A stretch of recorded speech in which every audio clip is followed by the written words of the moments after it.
دغه حافظ د قرآن په ځای باندې نن زما بچی دلته ناست وی، زما د بچی په دې سر باندې هم داستار تړلې شوی وی. تاسو د هر یو راتلونکي مسلمان د زړه خواهش به دا وي، خو لیکن الحمدلله هغه وخت او هغه موقع ډیره نږدې زما او ستا په لاس را روانه ده چې زما او ستا د هر کور نه به د قرآن کریم د حفظ اواز انشاءالله راوځي. جامعات او مدرسې لګیا دي، هغې خپل دګ او دړ شروع کړی دی، سره د باوجود د دې چې مخې ته ډېر رکاوټونه دي، مخې ته ډېر مشکلات را روان دي. د مدارسو په حق کې نن زمونږ په خپل اندروني ملک هم د دغې مدارسو دشمنان دا زما او ستا مخې ته مخامخ ولاړ دي. خو الحمدلله د رب کائنات کلکه او مضبوطه او صادقه وعده ده چې انا نحن نزلنا الذکر و انا له لحافظون. اے د قرآن دشمنه، اے د مدرسې دشمنه، اے د عالم دشمنه، ته به څومره رکاوټونه زما د قرآن په مخ کې وړاندې، زما د مدرسې په وړاندېتوب باندې ماته ایږدې، لیکن الحمدلله ثم الحمدلله نن چې په ټوله دنیا اسلامي نړۍ باندې مونږ او تاسو نظر واچو، قسم بالله په دې خبره کې به کاذب نه یم چې نن د ټولې دنیا د مسلمانانو سترګې د اسلام په شکل دا د پاکستان خاورې ته دي. او ولې به نه خامخا به وي. عزیزانو وجه څه ده؟ نن الحمدلله زما د دغې علمای کرامو د هغه لوی محنتونو د جدهدونو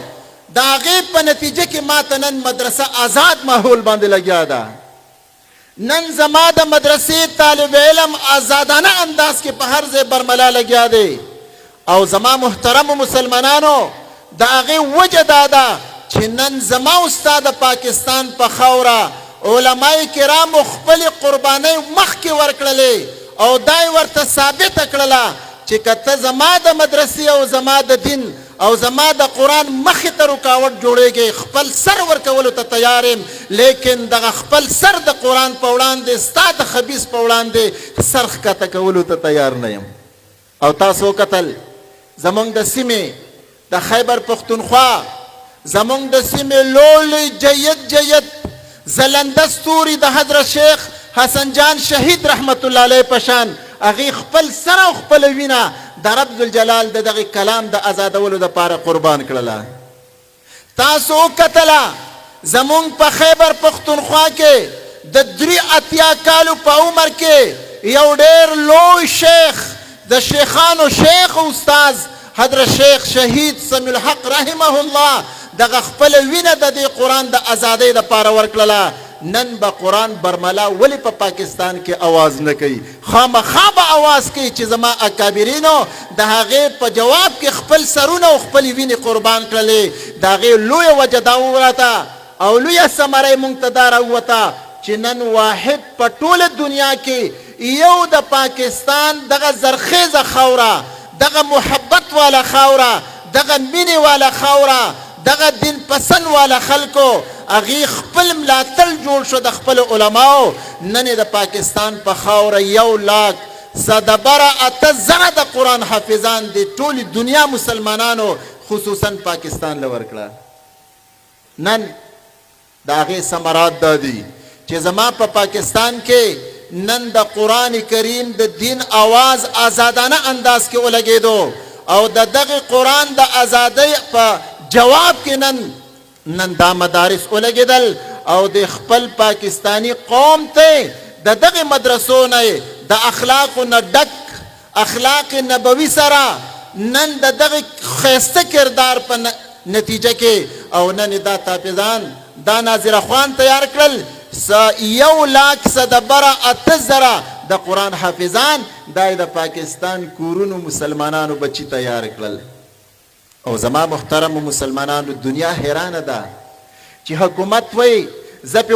وخت پابندۍ نه لګوم، حکومت وای زپی پابندی زکه لګوم مدرسې به محتاج شي مدرسې چې کله محتاج شي محتممین د مدارسو به مایوس شي چې کله د مدرسې محتممین علما مایوس شو قرآن با دا به د زوال په شکل نعوذ بالله راشي لیکن زما محترم مسلمانانو رب کائنات چې کله د قرآن کریم نزول د اسمان نه شروع کړلو په امام الانبیاء محمد رسول الله تاسو وای صلی الله علیه و آله وسلم باندې زمانه تقریبا 30 کاله تیر شولا قرآن کریم نازلېدو مکه مکرمه زندگی دا ډېر د سختۍ زندگی دا د امام الانبیاء دشمنان ډیر دي د امام الانبیاء د صحابه دشمنان ډیر دي لیکن یو مقدس راغله رسول الله صلی الله علیه و آله وسلم صحابه کرامو کې आवाज کوي اے صحابو تاسو کې به څوک تیار شي چې نن د مکه پزمکه د مکه سردارانو ته د قریشو د دغه لولي کافرانو په وړاندې د قرآن کریم سوره رحمان تلاوت کی حضور علیه الصلاۃ والسلام یو ځل اعلان وکړلو صحابه کرامو کې هغه یو صحابي دی هغه اوچت پاسېدو حضرت عبدالله ابن مسعود رضی الله تعالی عنہ आवाज وکړو یا رسول الله دا مقامات راکې زمو د کافرانو د سردارانو په منځ کې د قرآن کریم د سوره رحمان تلاوت کوم دشمنی اوس نه د شروع دشمنی د هغه وخت نه شروع شوله چې کله نه امام الانبیاء محمد رسول الله صلی الله علیه وسلم د مکه مکرمه پزمکه د نبوت اعلان وکړل او د نبوت سره د قرآن د نزول وحی شروع شوله هغه زمانې نه دشمنی شروع ده امام الانبیاء فرمایل عبدالله تکینا تا تنویم وجه سوا د حضرت عبدالله ابن مسعود رضی الله تعالی عنہ د جسامت په لحاظ باندې ډېر د قد نه وړوکی و د صحت په لحاظ ډېر کمزوری و امام الانبیاء وی توانه کس ګورما یو ډېر لوی پهلوان کس ګورما چې هغه د هغه کافرانو د سردارانو مقابله وکړي امام الانبیاء دویم ځل باندې اواز کوي صحابه څوک درکې شته چې د سوره رحمان تلاوت وکړي هغه ځای نه بیا عبدالله فاسد عبدالله ابن مسعود وی یا رسول الله زه تیار یم امام الانبیاء وی کین عبدالله تا ته نه ویما دریم ځل باندې بیا اواز کوي او وی فرمایل څوک به تیار شي چې د قرآن کریم د سوره رحمان تلاوت د مکې پزمکه د مکې د سردارانو میز کې برملا ووی هغه ځای نه بیا حضرت عبدالله ابن مسعود تیار شو یا رسول الله ماله مقرا کا زه تیار یم حضرت